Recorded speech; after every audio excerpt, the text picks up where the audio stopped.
And I get this, one of his aides comes in and he says the senator would like to see you. So I walk back into the locker room, and John Kerry's sitting there after playing hockey for an hour and a half, and his hair is perfect.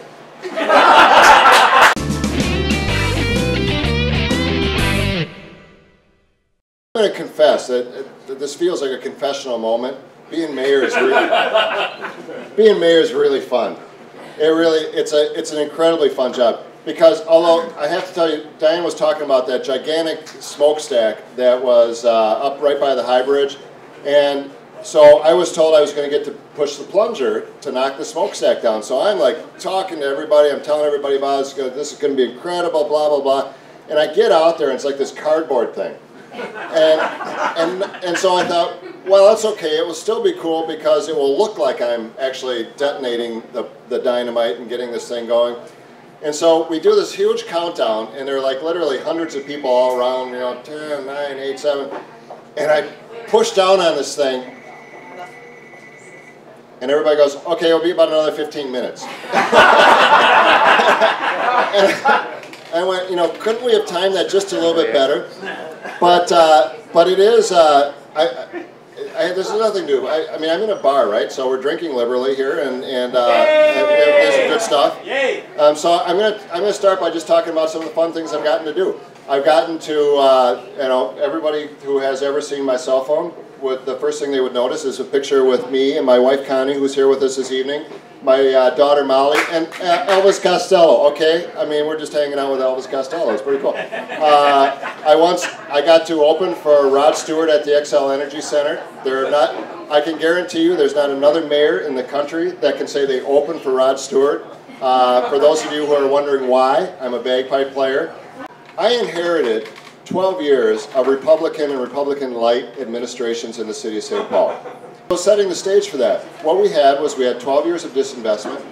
We had 12 years of shifts pushing the projects, the problems into the future. 12 years of a kind of a no-tax philosophy in spite of mounting evidence that we had really significant challenges that we needed to face down in the city of St. Paul. We had 12 years of just ignoring kind of what the vision and where we wanted to go with the city of St. Paul. Not really setting that forward, but really only having one kind of standard bearer line, which was we're not going to raise taxes.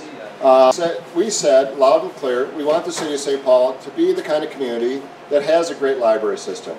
We want to be the kind of community that has a great Parks and Rec system. We want to be the kind of community that supports our families and all of those that live in our community to make sure that they're successful. So we set about the task of trying to solve a structural budget deficit in the city. We inherited what is about a $16 million structural budget deficit in the city. And the first thing I did to my finance director was I said, give me a 4-year plan. Tell me how we're going to work our way out of this situation that we're in. And he looked at me kind of funny. And I said, what's wrong, Matt? Is that kind of the wrong approach? Am I missing something? He said, no, that's exactly what you should be doing. I just can't believe that someone would allow me to put that kind of plan together. And by that he meant that too much of the pressure and too many politicians nowadays are continuously looking at their feet. They're just trying to get out of the problem that they're in today without any vision of what the future holds, about any kind of idea of where they're going to take their city or their community or wherever they may be a part of. One of the things, I'm a hockey player, and I talk about this a lot. Thank you very much. Thank you. I didn't say I was good. I just said I skate, okay? Okay, now since I feel like I'm doing stand-up, right, one of the funniest nights of my life was I'm up at Edison Arena one night, and I'm playing hockey with Senator Kerry comes out from Massachusetts to do an event, and he decides he wants to put a hockey game together. So afterwards, we've been skating for an hour and a half, and I'm walking out the door with my bag. I'm tired, I'm drained. And I get this, one of his aides comes in and he says the senator would like to see you. So I walk back into the locker room, and John Kerry's sitting there after playing hockey for an hour and a half, and his hair is perfect. I go, okay, seriously, what's this? I mean, I don't get it. I don't get it. But so he says, you want to go grab a beer? I said, sure. Of course, Senator. Yeah. So About 20 minutes later, John Kerry, Tim Peleni, and I are walking into Whitey's Bar in Northeast Minneapolis. And every time I tell that story, I said, it sounds like the beginning of a joke. But the joke is that Tim Peleni's, I went to school with Tim Peleni, I went to law school with him, I play hockey with him, I go out occasionally and have a beer with him.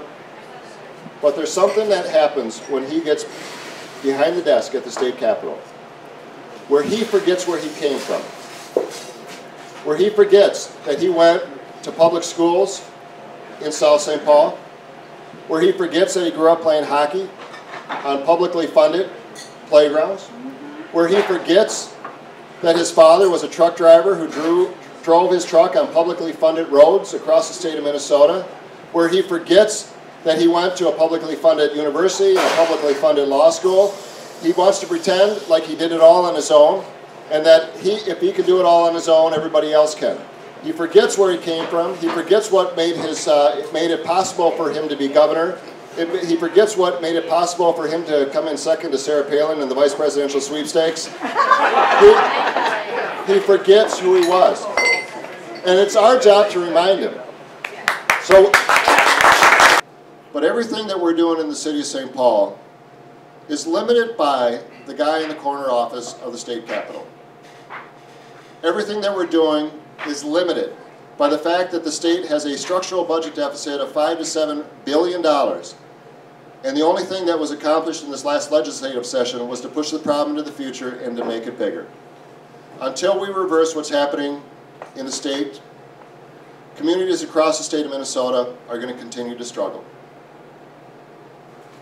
It's not a surprise to most of you that I'm interested in running for governor. And the reason I am is because I believe that we can take what we have done in the city of St. Paul over the last 4 years, we can model the way that we have tackled problems, we can bring that to the state level, and we can restore Minnesota to the greatness that I knew growing up in this incredible state. We can do it. But we've got to start today. We can't continue to push these problems into the future.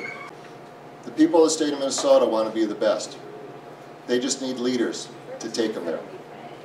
That's what I'm thinking about this.